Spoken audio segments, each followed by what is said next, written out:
ቢዝነስ ጥሩ ምርት ስለ መሸጥ ብቻ አይደለም፣ ሰዎች ምርትህን እንዲፈልጉት እንዲያምኑትና እንዲገዙት ማድረግም ጭምር ነው እንጂ። በጣም የተሳካላቸው ቢዝነሶች ሁልጊዜ ምርጥ ምርቶችን የሚያቀርቡ አይደሉም። ይልቁኑ በጥልቀት ደንበኞችን እንዴት ማሳመን፣ ተጽዕኖ ማሳደር እንደሚችሉ የሚያውቁ ናቸው። ደንበኞች ሁልጊዜ ምክንያታዊ ውሳኔ ያደርጉ፣ በስሜት በግምትና በስውር ስነ ልቦና ተገፍተው ይገዛሉ። ለምርትህ ዋጋ የምታወጣበት መንገድ ታሪክህን የምትናገርበት በንግግር መሃል ያለ ዝምታ ጭምር በመሸጥና ባለመሸጥ መካከል ያለውን ልዩነት ይፈጥራል። ዛሬ ከዚህ መጽሐፍ ሰዎች እንዴት እንደሚያስቡና እንደሚወስኑ በመረዳት ያንን ዕውቀት ለራስ ጥቅም እንዴት ማዋል እንደምትችል እናያለን።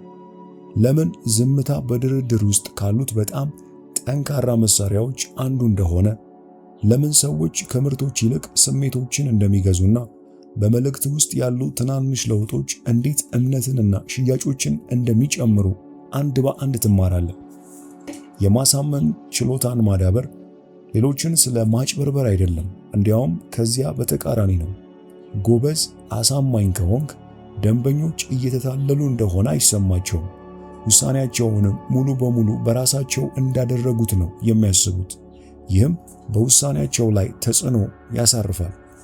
ይህ መጽሐፍ ሙሉ በአማርኛ ስላለ መጽሐፉን ሙሉውን በአማርኛ የምትፈልጉ ብቻ የመጽሐፉን ስም ማለትም የቢዝነስ መመሪያ በማለት ከታች ባለው የቴሌግራም ሊንክ አድራሻ ብትጽፉልን መጽሐፉን ሙሉውን ወደ እናንተ የምንልክ ይሆናል። እንደተለመደው ቪዲዮውን ላይክ እና ሼር፣ ቻናሉንም ሰብስክራይብ በማድረግ ወደ መጽሐፉ ዘልቀን እንግባ። የመጀመሪያው ህግ ቀድሞ ስላለመናገር ነው። ቀድማ አትናገር። ብዙ ሰዎች ጎበዝ ተደራዳሪ መሆን ማለት ብዙ ማውራት፣ ሌላውን ማሳመንና ጠንካራ ክርክር ማድረግ እንደሆነ ያስባሉ። ነገር ግን እንደ እውነቱ ከሆነ ብዙውን ጊዜ ቀድሞ የሚናገር ሰው ይሸነፋል። ዝምታ ኃይለኛ መሳሪያ ነው። በስምምነት መሃል ዝም ስትል ሌላው ሰው ምላሽ ለመስጠት ይገደዳል። ምናልባት የማይመች ጸጥታን ስለማይፈልጉ ስምምነቱን ይቀበላሉ። ዝምታው በንግግር መሞላት እንዳለበት ስለሚሰማቸው መናገር ይጀምራሉ። ምናልባትም የተሻለ የሆነ ዋጋ ያቀርቡልህ ይሆናል። አሊያም አንተ ሳትጠይቃቸው ብዙ ነገር ይዘበዝቡልሃል። ታላላቅ ተደራዳሪዎች ዝምታ ምቾትን እንደማይፈጥር ያውቃሉ። እናም አለመመቸት ሰዎች እጅ እንዲሰጡ ያደርጋቸዋል። እስኪ በዚህ እውነተኛ የቢዝነስ ታሪክ ይህንን ሐሳብ የበለጠ እናዳብረው። የአፕል ፈጣሪው ስቲቭ ጆብስ ስለ ዝምታው ብዙ ይወራል። ስቲቭ በድርድር ችሎታው ይታወቅ ነበር። እናም ከምርጥ ስልቶቹ አንዱ ዝምታ ነው። እሱ ከአቅራቢያው ወይም ከአጋሩ ጋር ሲነጋገር ፍላጎቱን ያቀርባል። ከዚያም ምንም አይናገርም፣ ዝም ይላል። ምንም ማብራሪያ አይሰጣቸውም። ምንም ማረጋገጫ የሉትም። ከባድ ባለበት የቆመ ዝምታ ብቻ ይሰጣቸዋል። የሱ ሐሳብ ዋናው ቁልፍ ነጥብ ብዙ ሰዎች በውይይት ውስጥ በዝምታ መቆየት አይችሉም። ለመናገር፣ ለማጽደቅ ወይም የእነርሱን ሐሳብ ለማቅረብ ይቸኩላሉ። እናም ስቲቭ የፈለገው ያንን ነው። ምክንያቱም እነርሱ መጀመሪያ ከተናገሩ በኋላ እሱ የበላይ ይሆናል። ዝም በማለቱ ሌላኛው ሰው ራሱን ደካማ ቦታ ላይ ያስቀምጣል። ሌላ አንድ ምሳሌ እንውሰድ። መኪና እየገዛ እንደሆነ አድርጋ አስብ። ፈትሸህም ለሙከራ ነድተኸዋል። እናም ሻጩ ምን ይመስልሃል ብሎ ይጠይቅሃል። ወዲያውኑ መልስ ከመስጠት ይልቅ ቆም ካልክ ዝምታህም ሻጩን ምቾት አይሰጠውም። ምናልባት ስምምነቱን ወደፊት ለማስኬድ ቅናሽ ያቀርብልሃል፣ ወይም እንደ በነፃ ነገር ሊለውጥልህ አሊያም የ5 ዓመት ዋስትና እንሰጥሃለን ያሉ ነገሮች ስምምነቶቹ ላይ ይጨምርልሃል። ዝምታ ልትገዛው እየተንገበገብክ እንዳልሆነ ምልክት ይሆነዋል። ዝም በማለት ድርድሩን ትቆጣጠረዋለህ። እዚህ ጋር ግን ብዙዎች የሚሰሩት አንዳንድ ስህተቶች አሉ። የመጀመሪያው ዋና ሐሳባቸውን ካቀረቡ በኋላ ብዙ ማውራት። የበለጠ ባወራ ቁጥር የበለጠ ችግር ታመጣለህ። የማይመች ስሜት ስለሚሰማቸው ዝምታን በወሬ ለመሙላት ይሞክራሉ። በዝምታችሁ አንተ ሳትሆን ሌላኛው ሰው ምቾት እንዲያጣ አድርገው። አስቀድሞ ዋጋ መናገር። ድርድር ላይ ሌላኛው ሰው ዋጋ እስኪጠራ መጠበቅ አለብህ። ምናልባትም እሱ የሚጠራው ዋጋ አንተ ካሰብከው የተሻለ ሊሆን ይችላል። አራተኛው ከመጠን በላይ መረጃ ይሰጣሉ። ትንሽ በተናገርክ መጠን ጠንካራ ሆነ ትታያለህ። በደካማ እሽታ ዝምታውን መስበር። ብዙ ሰዎች በዝምታ ውስጥ መቆየት ሲያቅታቸው ይረበሹና የሌላኛውን ሰው ሐሳብ በእሽታ ይቀበላሉ። ይህንን መርህ አንድ በአንድ በሕይወት ላይ ለመተግበር እነዚህን ተግባራዊ 5 መመሪያዎች አሁኑኑ ተለማመድ። አንደኛ፣ በሚቀጥለው ጊዜ ስትደራደር ሐሳብህን አቅርብና ማውራት አቁም። ዝምታ ራሱ ይከራከርልሃል። ሁለተኛው፣ ሌላው ሰው ዝም ካለ ለመናገር አትቸኩል። ቀድሞ የሚናገር ሰው ብዙውን ጊዜ ጥቅሙን ያጣል። ሶስተኛ፣ በሽያጭ ውስጥ ዝምታን ተጠቀም። በምትሸጥበት ጊዜ ደንበኛ እንዲናገር ፍቀድለት። አራተኛው፣ ሌላው ሰው ምቾት እያጣ እንደሆነ ከተሰማ በዝምታ መጠበቅህን ቀጥል። ትንሽ ቆይቶ ዝምታውን መስበሩ አይቀርም። አምስተኛው፣ በዝምታ ውስጥ ምቾትን ተለማመድ። ይህንን የበለጠ በተረዳ መጠን በማንኛውም ድርድር ላይ የበለጠ ኃይል ይኖርሃል። እነዚህን ቃለ መጠይቆች እስኪ ቆም ብለህ ራስህን ጠይቅ። በድርድር ጊዜ ብዙ እናገራለሁ? በማይመች ጸጥታ ምክንያት ቅናሽን ወይም ተጨማሪ ስምምነት ሰጥቼ አውቃለሁ? በሚቀጥለው ድርድር ላይ የበላይነት ለማግኘት ዝምታን እንዴት መጠቀም እችላለሁ? በዝምታ ውስጥ የበለጠ ምቾት እንዲሰማኝ ምን አይነት ስልቶችን ልለማመድ እችላለሁ? በመጨረሻም የድርድር ሐሳብ ካቀረብኩ በኋላ ሌላው ሰው ካመነበት ምን ማድረግ አለብኝ? እነዚህን የራስ መጠይቆች አንድ በአንድ በማየት እንዲሁም ራስን በመጠየቅ የበለጠ ይህንን ሐሳብ ከሕይወትህ ጋር አዛምድ። ሁለተኛ የምናየው ሰዎች የሚያውቁትን ያምናሉ። እምነት የሚገነባው በምክንያት ብቻ አይደለም፣ በመደጋገምና በመተዋወቅ እንጂ። ሰዎች አንድን ነገር ባዩ ወይም ስለሱ በሰሙ ቁጥር የበለጠ ያምኑታል። የአዲስ ምርት ስም ለእነርሱ የሚታመን አይደለም፣ ነገር ግን በየቦታው የሚያዩት ምርት አስተማማኝ እንደሆነ ይሰማቸዋል። ብዙ ጊዜ የተደጋገመ መልእክት የበለጠ እውነት ይመስላል፣ እውነት ባይሆን እንኳን። የሚታወቅ ፊት ያለው ቢዝነስ ከማይታወቅ ቢዝነስ በላይ ለመታመን ቀላል ነው። ለዚህ ነው ኩባንያዎች ማስታወቂያ የሚደጋግሙት፣ ተመሳሳይ ቀለሞች የሚጠቀሙት። ግባቸውም ደንበኞችን በምክንያት ማሳመን አይደለም፣ ይልቁኑ የምርት ስሙን አስቀድመው የሚያውቁና የሚያምኑ እንደሆነ እንዲሰማቸው ማድረግ ነው። አሁንም አንድ እውነተኛ የቢዝነስ ታሪክ እንመልከት። ይህ ስለ ኮካ ኮላ ለምን በየቦታው ይታያል ስለሚለው እውነተኛ የቢዝነስ ታሪክ ነው።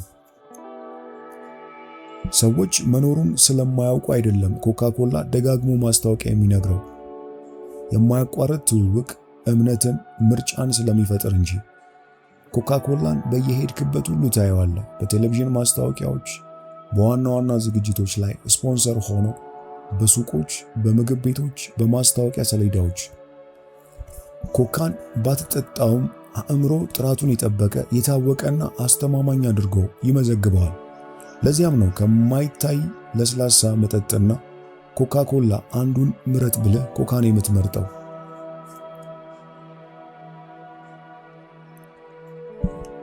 የዚህ እውነተኛ የቢዝነስ ታሪክ ቁልፍ ሐሳብ ሰዎች ኮካ ኮላን ያውቁታል፣ የተሻለ ስለሆነ አይደለም፣ በደንብ ስለሚያውቁት ብቻ ያምኑታል። ወይም ደግሞ ሌላ ምሳሌ እንውሰድ። አንተ የቧንቧ ሰራተኛ ያስፈልግሃል እንበል እና ጉግል አደረክ ወይም ሰርች አደረክ። እናም 2 የቧንቧ ስራ ላይ ያሉ ድርጅቶችን አየ።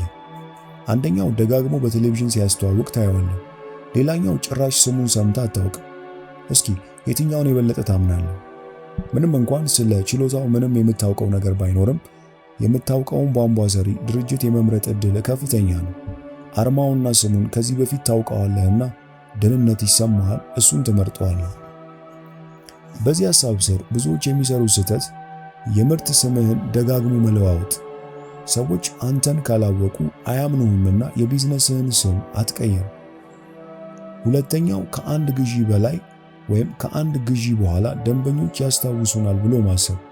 ሰዎች ቋሚ ደንበኞች እንዲሆኑ ደጋግመው አንተን ማየት አለባቸው። ደጋግሞ አለመታየት ከማህበራዊ ሚዲያ፣ ከገበያ ወይም ከማስታወቂያ የጠፋ እንደሆንክ ሰዎች ይረሱሃል። በመጨረሻም ሁል ጊዜ በጣም የተለየ ለመሆን መሞከር።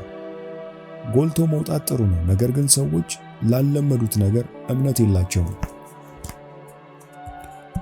ማድረግ ያለብህ እነዚህን 5 ተግባራዊ መመሪያዎች ነው። የመጀመሪያው ደንበኞች ባሉበት ቦታ ሁሉ ሁን። የምርት ስምህን የበለጠ ባዩ ቁጥር የበለጠ ያምነዋል። የግዴታ ትልቅ ባነር ማሰራት አይጠበቅብህም። ማህበራዊ ሚዲያዎችን ደጋግመህ መጠቀም ትችላለህ። ሁለተኛው ወጥ የሆነ የምርት ስያሜ ተጠቀም።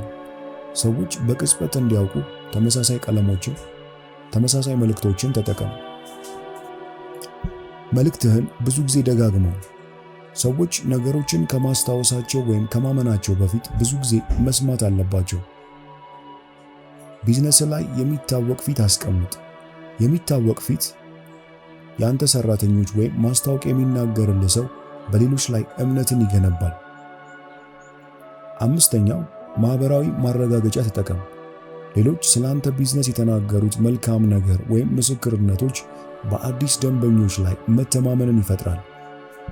ይህንን ሐሳብ የበለጠ ለመረዳት እነዚህን 3 የራስ መጠይቆችን አሁኑኑ ራስህን ጠይቅ። ደንበኞች ሊሆኑ የሚችሉ ሰዎች የኔን ምርት ስም ምን ያህል ጊዜ እያዩት ነው? ማስታወቂያዬን ወይም የምርት ስያሜን በጣም ደጋግሜ እቀያይራለሁ? በገበያ ውስጥ ድግግሞሽን በበቂ ሁኔታ እየተጠቀምኩ ነው? በተከታታይ ተደጋግሞ ለመታየት ዛሬ ማድረግ የሚችለው አንድ ነገር ምንድን ነው? እነዚህን የራስ መጠይቆች ራስን በመጠየቅ ይህንን ሐሳብ የበለጠ ከራስህ ጋር አዋህደው። ሌላው የምናየው ሶስተኛው ማለትም ሁሉም ነገር ለድርድር የሚቀርብ ነው የሚለውን ሐሳብ ይሆናል። በቢዝነስ ሁሉ ነገር ለድርድር የሚቀርብ ነው። ዋጋዎች፣ ኮንትራቶች፣ የጊዜ ገደቦች፣ ውሎች፣ ቅናሾች፣ የቤት ክራይ፣ ግብሮች ጭምር ለድርድር የሚቀርቡ ናቸው። ብዙ ሰዎች መጀመሪያ የቀረበላቸውን ነገር እንደ መጨረሻ ስምምነት አድርገው ያስቡታል። ነገር ግን ጎበዝ የቢዝነስ ሰዎች ይህ የመጨረሻ ነጥብ ብቻ እንደሆነ ይገነዘባሉ። የምታየው ዋጋ፣ የተሰጡ ውሎችና አለ ብለህ የምታስበው ገደብ ሁሉ ያንተ ሳይሆን የሌላኛው ሰው ሐሳብ ናቸው። በመደራደር እድሎችን መክፈት፣ ገንዘብ መቆጠብና ሁለቱንም ወገኖች የሚጠቅሙ ሁሉም የሚያሸንፍበት ስምምነትን መፍጠር ትችላለህ። ድርድር ጨካኝ ወይም ተንኮለኛ ስለመሆን አይደለም፣ ሁሉም ሰው ያሸነፈ መስሎ የሚሄድበትን መፍትሄ ስለመፈለግ እንጂ። ድርድርን ብዙ በተለማመድከው መጠን ይህንን እውነት የበለጠ ትረዳለህ። በንግድ ውስጥ ያለው ብቸኛው ሕግ ምንም አይነት ሕግጋት አለመኖራቸው ነው። በ1990ዎቹ መጀመሪያ ላይ ሳራ ብሌክሊ የተባለች ወጣት ስራ ፈጣሪ የሴቶችን የውስጥ ሱሪ ወይም ፓንት ዲዛይን እስከ መጨረሻው ድረስ የሚቀይር አዲስ የውስጥ ሱሪ ይዛ መጣች። በነጭ ሱሪ ስር ወይም በሌላ ስስ ቀሚስ ስር ሊለበስ የሚችል ሲለበስም ቅርጽ የማያወጣ ፓንት ነበር የሰራችው። ብዙ ሴቶች በዙሪያቸው ላይ የፓንት ቅርጽ እንዲታይ አይፈልጉም። ይህ ለብዙ ሴቶች እንደሚሆንና የውስጥ ሱሪ ዓለም የሚቀይር ምርት ሊሆን እንደሚችል እርግጠኛ ነበረች። ነገር ግን በፋሽን ኢንዱስትሪ ውስጥ ሰርታ አታውቅም። ስለ ፋሽን ምንም አታውቅም። ቤት ውስጥ ባገኘቻቸው ነገሮች ሁሉ ይህንን ሰራች።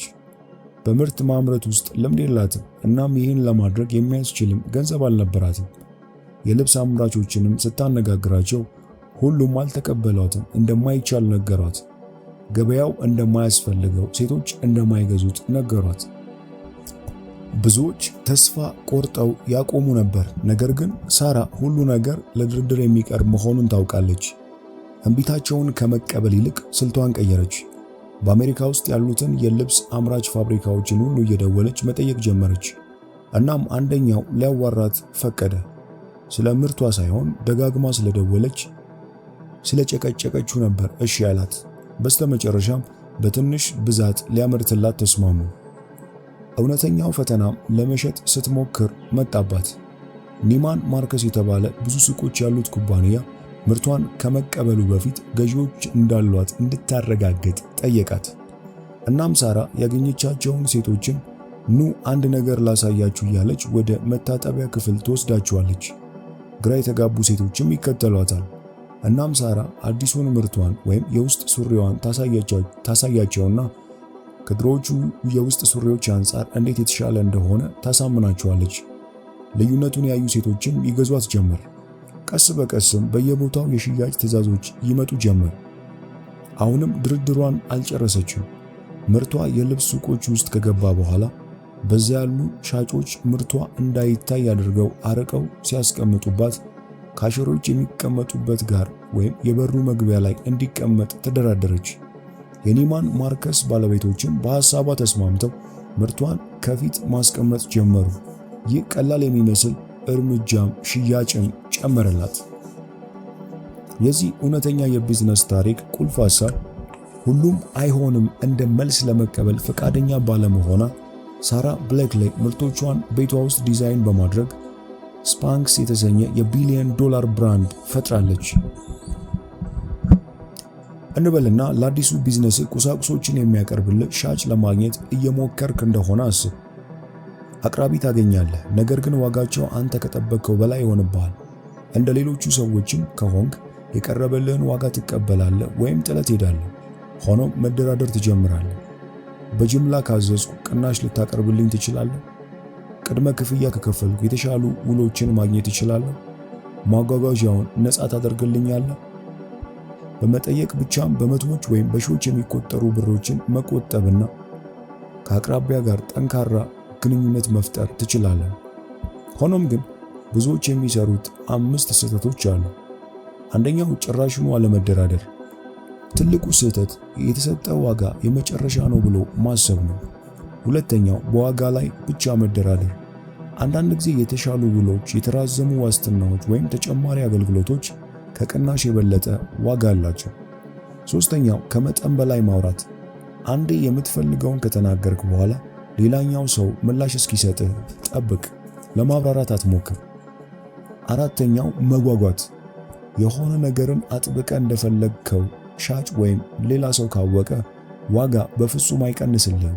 ስለዚህ እንደ ጓጓ አታስታውቅ ወይም አትጓጓ። አምስተኛው አለመዘጋጀት።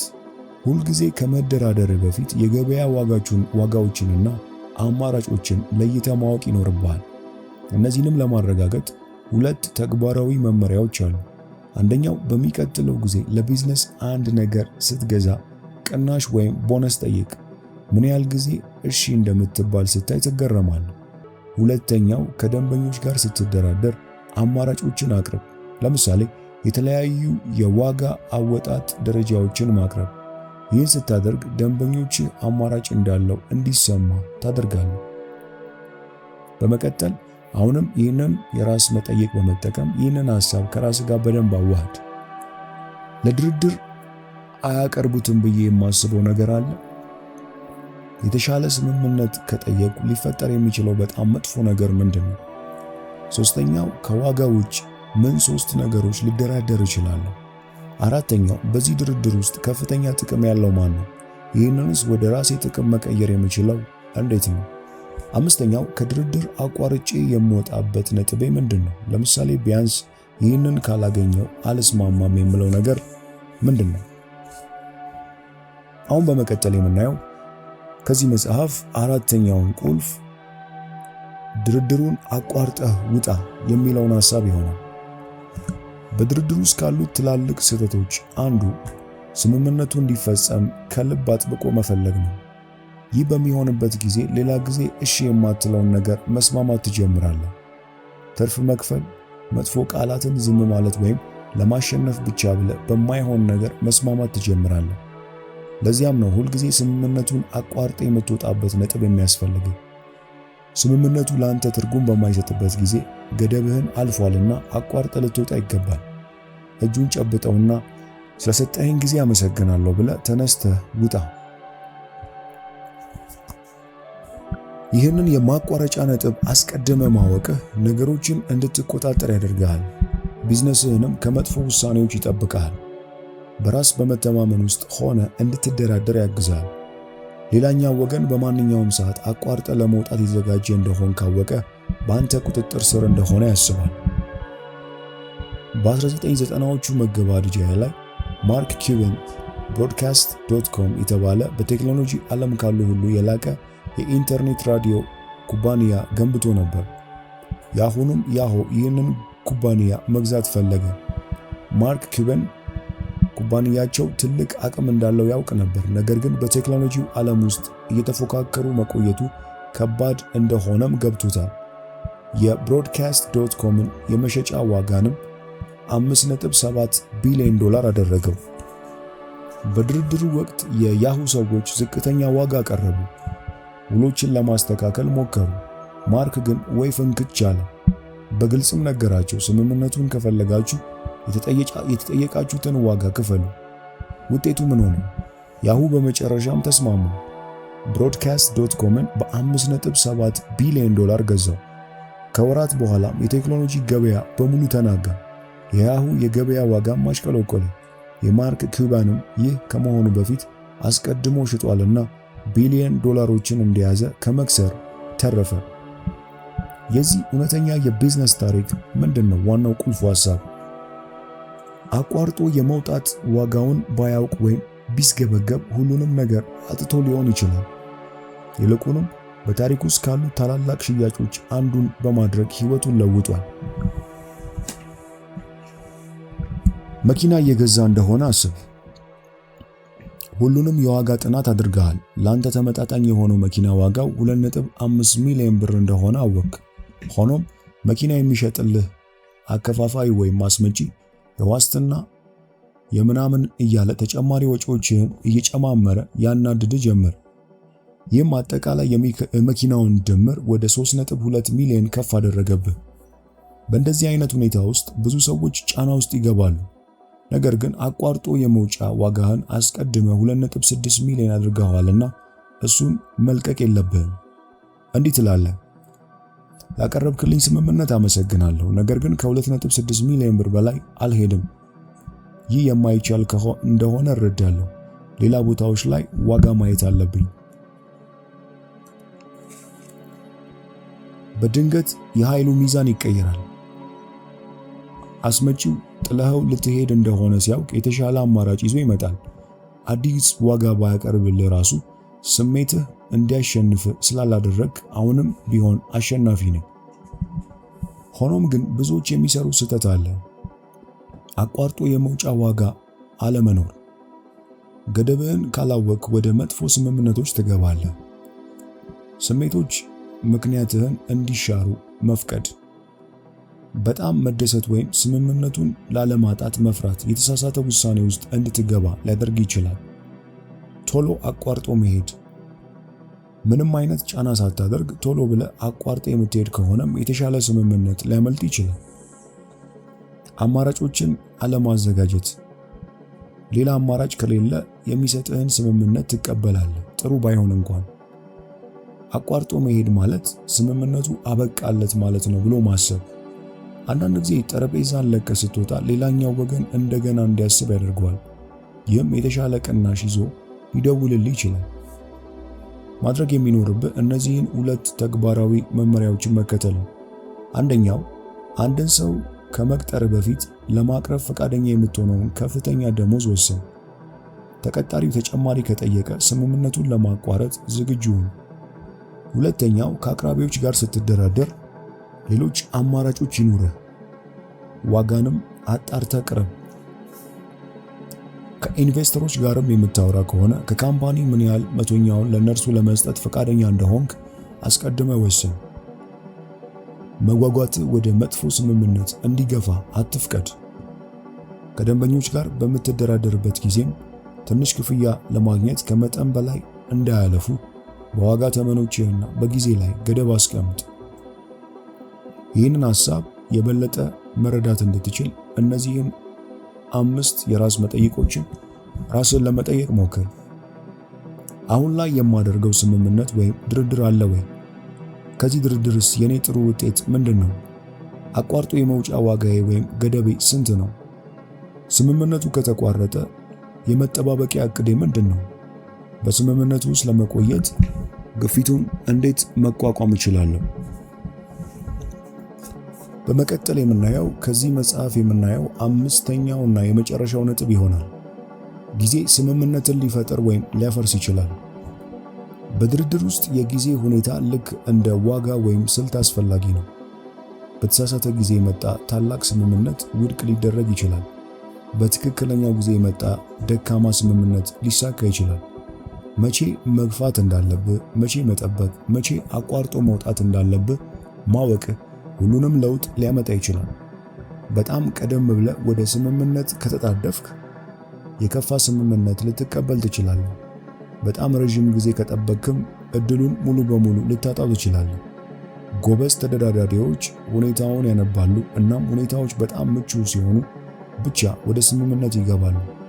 አንዳንድ ጊዜ የኢኮኖሚ ለውጥ ወይም ሌላ ሁኔታ ሲከሰት የስምምነቱ ውጤት በእጅ ወይም ከእጅ ሊወጣ ይችላል። እውነተኛ የቢዝነስ ሐሳብ ወይም ታሪክ እዚህ ጋር እናንሳ። ስቲቭ ጆብስ እና ቢል ጌትስ በ1997 አፕል ገበያው ላይ ለመቆየት እየታገለ ነበር። የኩባንያው ገንዘብ እየደማ ነበር። የወደፊት ዕጣውም የጨለመ ይመስላል። ስቲቭ ጆብስም አፕል ከዚህ ውድቀት ለመትረፍ ትልቅ አጋር እንደሚያስፈልገው ያውቅ ነበር። በወቅቱም ማይክሮሶፍት ገበያውን ለብቻው በሞኖፖሊ መቆጣጠሩን የሚቃወም ክስ ገጥሞት ነበር። ገበያው ላይ ሌላ ተፎካካሪ ካምፓኒ እንዲኖራችሁ ፍቀዱ አሊያም ከገበያ እንድትወጡ ይደረጋል የሚል ማስታወቂያ ለማይክሮሶፍት ተሰጠው። ስቲቭ ጆብስ ትክክለኛውን ጊዜ እየጠበቀ ነበር። አፕል በጣም ደካማ በሆነበት ጊዜም ወደ ማይክሮሶፍት አልቀረበም። ይልቁኑ ቢል ጌትስ የማይክሮሶፍት መስራች ገበያውን በሞኖፖሊ ለብቻው እንዳልተቆጣጠረው ለማሳየት ስልታዊ እርምጃን እስኪፈልግ ድረስ ጠበቀው። ስቲቭ ጆብስ ለቢል ጌትስ ደውለው የተለያየ አማራጮችን አቀረበለት። ማይክሮሶፍት በ150 ሚሊዮን ዶላር አፕል ላይ ኢንቨስት ያደርጋል። አፕልም ማክ ኮምፒውተሮቹ ላይ የማይክሮሶፍት ኦፊስን ሶፍትዌር ይጠቀማል። ጌትስ አፕልን ለማዳን ስለፈለገ ሳይሆን የመጣበትን ማስጠንቀቂያ ለማለፍ በዚህ ስምምነት ተስማማ። አፕል ገበያው ላይ ተፎካካሪ እስከሆነ ድረስ ማይክሮሶፍትን ገበያውን ለብቻው አይቆጣጠርም። ይህም የመንግስት ሰዎች ያነሱትን ቅሬታ ያስወግድለታል። ይህ ታሪክ እውነተኛ የቢዝነስ ሲሆን ቁልፉ ሐሳብ ምንድነው? ስቲቭ ጆብስ ይህ ከመሆኑ ከአንድ ዓመት በፊት ቢል ጌትስን አናግሮት ቢሆን ኖሮ ቢል ጌትስ ይህን ያህል ገንዘብ ኢንቨስት ማድረግ አይፈልግ ይሆናል። ከዚህም በላይ ረጅም ጊዜን ቢጠብቅ ኖሮ እድሉ ሊያልፈውም ይችል ነበር። በትክክለኛው ጊዜ ስምምነቱን በማቅረብ ስቲቭ ጆብስ አፕልን እንዲያንሰራራ የሚረዳውን ስምምነት አገኘ። እንበልና ለአንድ የግል ድርጅት የቢሮ ዕቃዎችን መሸጥ ከፈለግ ዓመቱ እስኪያልቅ ድረስ መጠበቅ የለብህም። እስከዚያም ከጠበቅ ድርጅቱ የዓመቱ በጀቱን ጨርሶ ለአንተ የሚያመጣው ገንዘብ አይኖርምና አዲሱ ዓመት እስኪመጣ ትጠብቃለህ። ሁሉም ነገር በትክክለኛው ጊዜ ካደረከው ጥሩ ስምምነት ማግኘት ትችላለህ። ሆኖም ግን ብዙ ሰዎች የሚሰሩት ስህተቶች አሉ። ዋናው ትዕግስት ማጣት ወይም ጫና ስለሚሰማቸው ለመስማማት መቸኮል፣ ወይም ደግሞ ሌላ ወገን ለመደራደር የሚያጣድፍ ምክንያት ሳይኖረው ወይም ባቀረበው ስምምነት ላይ ፍላጎት ሳይኖረው ድርድሩን መቀጠል። ንግድ ዑደቶች፣ የገበያ ሁኔታዎች ያሉ ውጫዊ ሁኔታዎችን ችላ ማለት፣ በጣም ረጅም ጊዜ መጠበቅና መልካሙን የስምምነት ዕድል ማጣት። ማድረግ የሚኖርብህ እነዚህን 4 ተግባራዊ መመሪያዎች ነው። አንደኛው፣ በሚቀጥለው ድርድር እንቅስቃሴ ከማድረግ በፊት የጊዜን ሁኔታ ተመልከት። ካንተ በላይ ሌላኛው ወገን ስምምነቱን የሚፈልግበትን ጊዜም ላይ ጫና ውስጥ እንዳለ ከተሰማ የመደራደር ኃይልህን ጨምር። ሶስተኛው፣ ፍላጎት የሌላቸው የሚመስሉ ከሆነ ደግሞ የተሻለ ጊዜን ጠብቅ።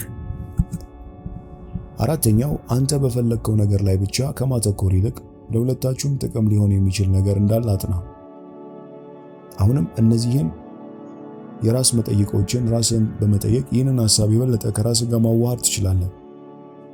መቼ ነበር የተሻለ ጊዜ ከመጠበቅ ይልቅ ወደ ስምምነት የገባሁት? የተሻሉ ውሎችን ለመደራደር ጊዜን እንዴት መጠቀም እችላለሁ? ሌላኛው አካል ጫና ውስጥ ሲገባ ለኔ ስምምነት እሽታ እንደሚያሳየኝ የሚያሳዩ ምልክቶች ምን ናቸው? የኔን ጥቅም ለመጨመር ቀጣዩን ድርድር እንዴትና መቼ ማድረግ እችላለሁ? ቀጣዩን ስምምነቴን ከማቅረቤ በፊት የትኞቹን ውጫዊ ሁኔታዎች ወይም ወቅታዊነት፣ የፋይናንስ ውደቶች፣ የኢንዱስትሪ አዝማሚያዎች ግምት ውስጥ ማስገባት ይኖርብኛል? እነዚህን 5 በቢዝነስ ውስጥ ደንበኞችን የማሳመን ጥበቦች በእያንዳንዱ በግል ሕይወታችሁ በቢዝነስ ወር በሥራ ብትጠቀሟቸው በእርግጠኝነት ውጤት ታመጣላችሁ። የበለጠ ደግሞ ይህንን መጽሐፍ ብታነቡት የበለጠ የቢዝነስ መመሪያ ስለሆነ ብዙ ነገር ትማሩበታላችሁ ብዬ አስባለሁ። ይህ መጽሐፍ የተዘጋጀው በቢዝነሱ ዓለም ጀማሪ ከሆኑት እስከ ቢዝነስ ኢምፓየር እስከ መገንባት ህልም ላላቸው ሲሆን መጽሐፉ ከቅጥር ስራ ተላቀው ቢዝነስ ለመጀመር ለሚፈልጉ ወይም ደግሞ ለቢዝነስ ጀማሪዎች ወይም ቢዝነሳቸው አላድግ ላለና ለውጥ ለተቸገሩ የቢዝነስ ባለቤቶች ሲሆን በቢዝነሱ ዓለም ስኬታማ ሆነው የቢዝነስ ኢምፓየር ለመገንባት ለሚፈልጉ ሁሉ ታስቦ የተዘጋጀ መጽሐፍ ነው። ዘመኑ በአንድና በሁለት ስራ ብቻ የሚገፋ አይደለም። ስለሆነም የተጀመሩ ቢዝነሶች ካሉም በስኬታማ ማማ ላይ ለማስቀጠል ግድ የሚልበት ዘመን ነው። ይህ መጽሐፍ 100 መመሪያዎችን የያዘ የቢዝነስ መመሪያ መጽሐፍ ሲሆን ከጀማሪነት አንስቶ የቢዝነስ ኢምፓየርን እስከ መገንባት አንድ በአንድ እጅህን ይዞ የሚመራ ድንቅ መጽሐፍ ሆኖ አግኝቼዋለሁ። እኔ በግሌ ጠቅሞኛል። ይህንን መጽሐፍ የምትፈልጉ ብቻ እንደተለመደው ከታች ባለው የቴሌግራም ሊንክ አድራሻ የቢዝነስ መመሪያ በማለት ብትጽፉልን መጽሐፉን ወደ እናንተ ይመልክ ይሆናል። በሚቀጥለው ጊዜ እንዲና መሰል ህይወት ለዋጭ መጽሐፎችን ወደ እናንተ ይዘን እስክንቀርብ ድረስ ቸርን ሰንብት። ቪዲዮውን ላይክ እና ሼር ቻናሉንም ሰብስክራይብ በማድረግ እንድትቀላቀሉን ጋብዛችኋለሁ።